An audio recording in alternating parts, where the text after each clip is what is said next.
Alrighty, so there's a couple things I've been sitting with because of looking at these exit polls and like really analyzing it, and I really wanted to kind of get into like the educational piece, but also this aspiration to patriarchy that you were really alluding to, Antoinette.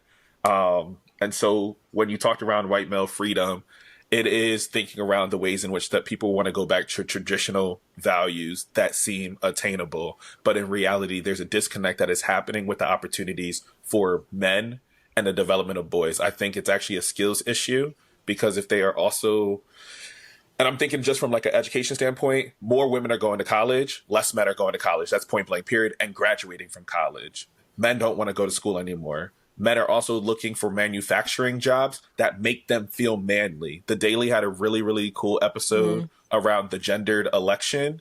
And to hear some of these boys talk, and to even ask some men when I was out canvassing, they're just like, they forgot about straight men. Now that's another conversation because I said, we can get into it. But there is this pursuit of the American dream, which is actually more like white male domination and wanting to like pursue that in a sense too. And so they're not wanting to go into education because most teachers or people who work in education it's still a feminine job, right? And so they don't want to go into that, which is why they're not pursuing degrees. So I think we also need to ask around like, what are some of the extra barriers that are there, but why are men actively also disconnecting from education? Because that number is increasing, that they are not wanting to go to college anymore.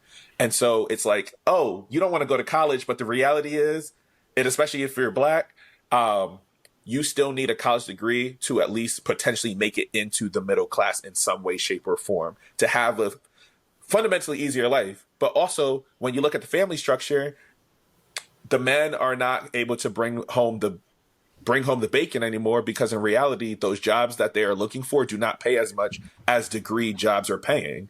And so when I'm looking at this from an economic standpoint and also just from like a cultural standpoint, I'm like, oh, y'all are chasing this patriarchy that does not exist for you, that is not going to be attained, because the reality is women are ultimately going to become the breadwinners. And you know how to reckon in a world where you need to be a partner to women that you either love or you are forced to be in community with, which I'm just like, if you can't even be in a true partnership with that, can you also take this idea that a woman can lead in presidency? Because also part of those exit polls was asking, who do you think would be able to lead this country effectively? Over 70% said Donald Trump. 24% said Kamala Harris. So even looking at some of those exit polls and like what they are thinking about, I'm like, oh.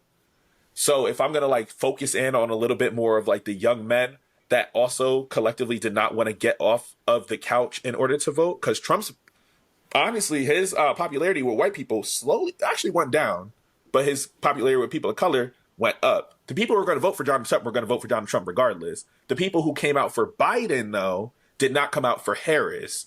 And so I thought it was like very interesting to also like name that piece, because I think we can name white supremacy and patriarchy. I think we can also name like this real faux traditional values that men are still seeking that does, honestly, it's going to be non-existent, which is why we're seeing all these rollbacks happen, because when those rollbacks begin to happen and this idea of progress happens, there's an idea that men are going to be left behind because they cannot keep up with everybody else. And the reality is, if you don't want to go to school, you're going to be left behind. If you're not trying to pursue an advanced degree, economically, you're not able to be mobile. Because the last time somebody without a degree had the most opportunity to be have upward mobility was if you were no degree in the 80s. Millennials today do not have that same opportunity with a degree. And so I'm sitting all in this data. I'm like, dog, like, that's the scary part, which is also making me like, oh, I think around my job in college access, I'm like, oh, I have to get these kids into school even more. Because if I don't, this is going to persist. The frustration that men are feeling is going to continue to happen, because what men don't realize in your pursuit of trying to get this thing because you're thinking around yourself, you don't even realize that those same policies that Trump is about to put in place are going to screw you over, because you're going to feel the frustration, because guess what? Your ass is still working class. I recognize in my position, I'm not going to feel all of the effects right now because I'm single and still making a decent amount of money, and I live in a space that does not cost too much to live. And so it's interesting to like have to round that and do some self-reflection, but also talking on the ground, doing this and talking to younger people. I'm like, dog, I'm so nervous for boys. I'm so nervous for women who have to deal with the frustration of boys, women and femmes who have to deal with the frustration of boys who grow into men who can't attain the patriarchy. So long winded,